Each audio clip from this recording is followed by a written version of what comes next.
हाँ, क्लास 6 के मेरे प्रिय बच्चों, आप लोगों से मेरा सुप्रभात है।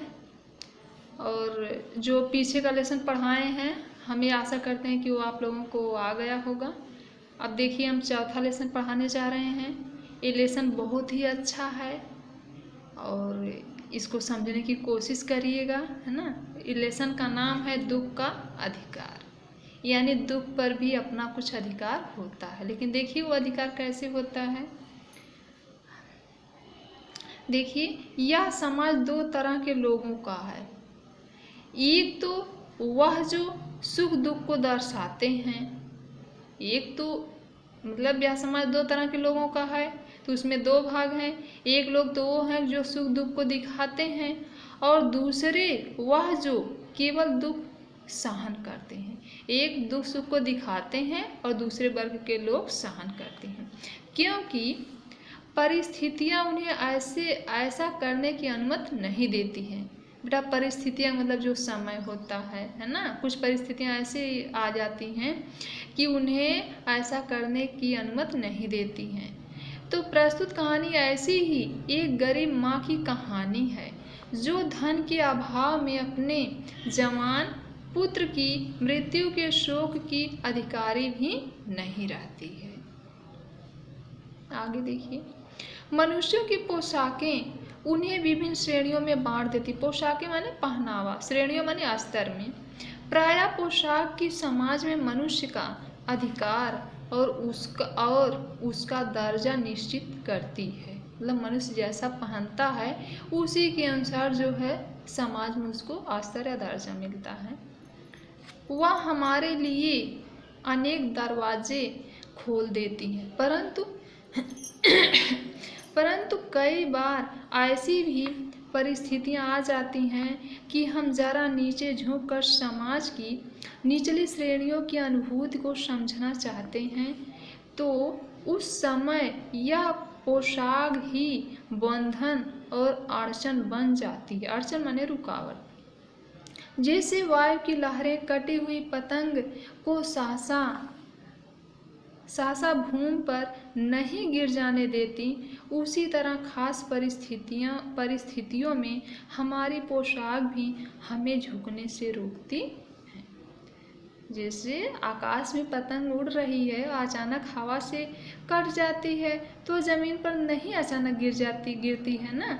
तो उसी तरह से कुछ खास परिस्थितियां होती हैं जिसमें हमारी पोशाक जो है किसी के सामने से झुकने से रोकती हैं। बाजार में फुटपाथ पर कुछ खरबूजे डलिया में और कुछ जमीन पर बिक्री के लिए जान पड़ते थे। खरबूजों के समीप एक अधेड़ उम्र की औरत बैठी रो रही थी। खरबूजे बिक्री के लिए थे, परंतु उन्हें खरीदने के लिए कोई कैसे आगे बढ़ता। खरबूजों को बेचने वाली तो कपड़े से मुंह छिपाए सिर को घुटनों पर रखे फक कर रो रही थी। कोई घृणा से उस स्त्री के संबंध में बात कर रहे थे। लोग घृणा से उस स्त्री के संबंध में बात कर रहे थे। देखिए क्या कर रहे हैं। उस स्त्री का रोना देखकर मन में एक व्यथा सी उठी, पर उसके रोने का कारण जानने का उपाय क्या था।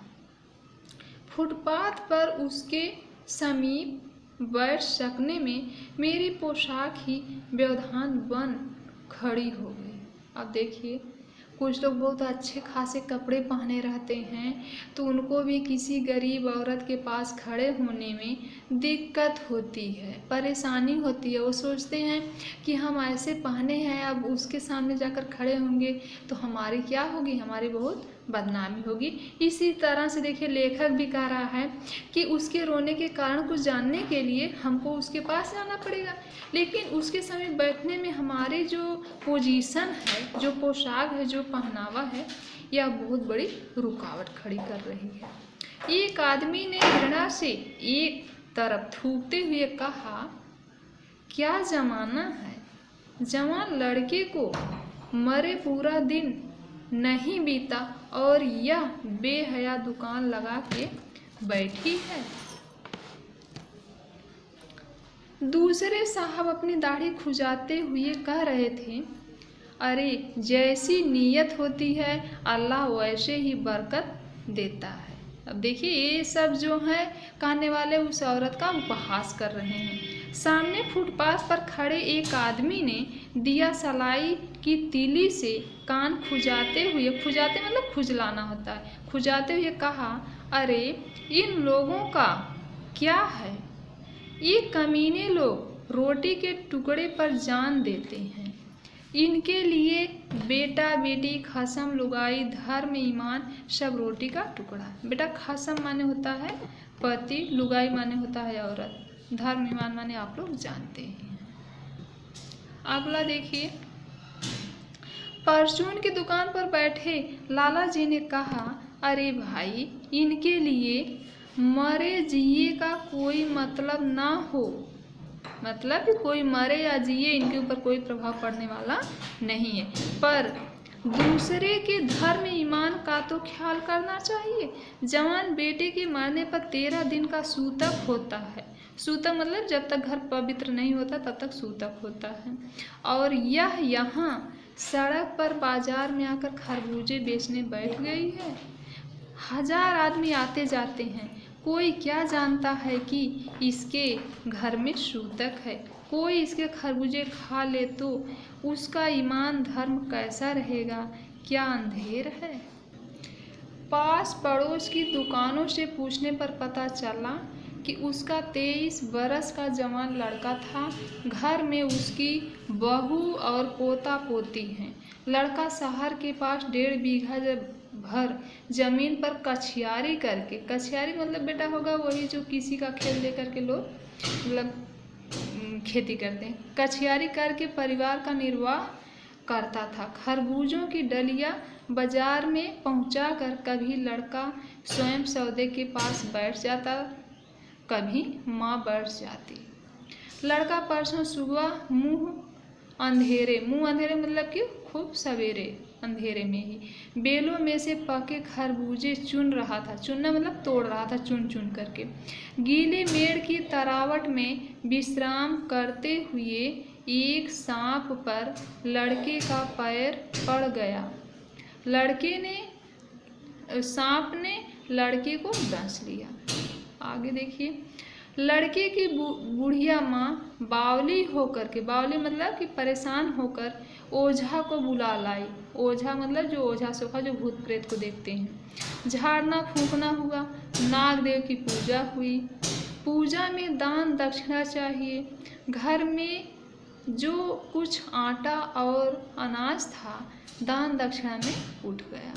माँ, बहू और बच्चे भगवाना से, यानी जो उसका लड़का मर गया था उसका नाम था भगवाना से लिपट लिपट कर रोए, पर भगवाना जो एक दफे चुप हुआ तो फिर ना बोला। यानी वो भगवाना जो उसका लड़का था वो मर गया। दफे माने बार होता है।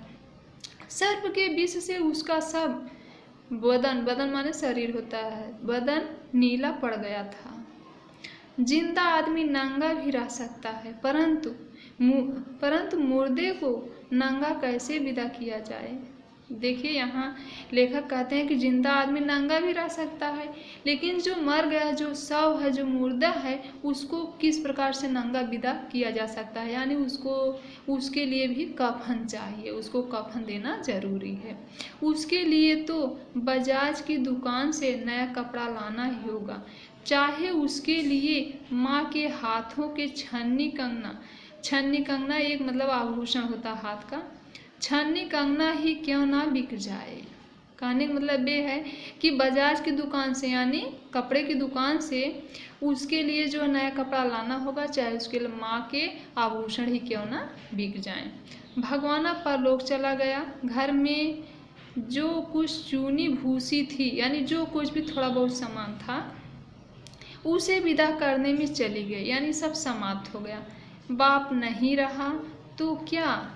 बच्चे सुबह उठते ही भूख प्यास से बिलबिलाने लगे। बिलबिलाने मतलब कि बिलखने लगे, रोने लगे।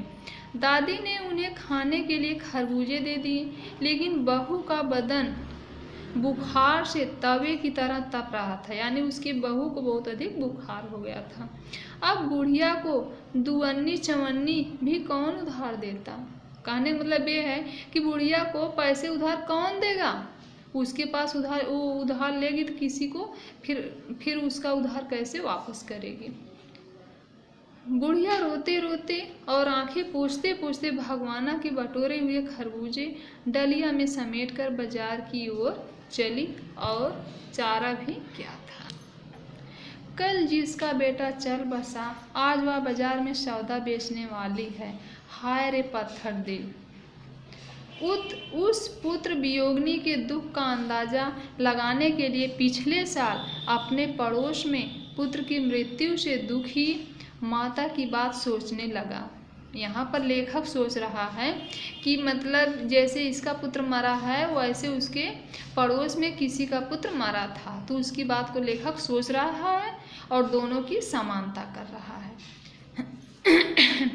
वह संभ्रांत महिला पुत्र की मृत्यु के बाद 2.5 मास तक पलंग से ना उठ सकी।